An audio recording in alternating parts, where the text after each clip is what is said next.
miyembro ng BEC mula sa Governor Hills. Buhay na buhay para kay Kristo!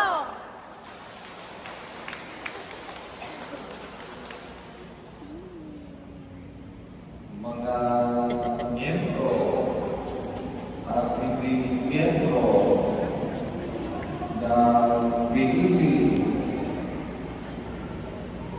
anak ni Mama Wata, nagsimba kayo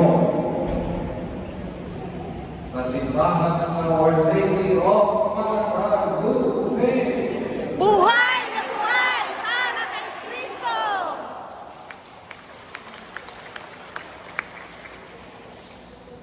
Sa inyong lahat na nagsimba ngayong umaga at sa iba't iba na halagang papel na inyong ginampanan kay Sister Michelle, Okay po, welcome po. upang ang isa natin ay maging sa dalawang maganda ng awit ng papuri at pagsamba sa Diyos ng Ama natin na.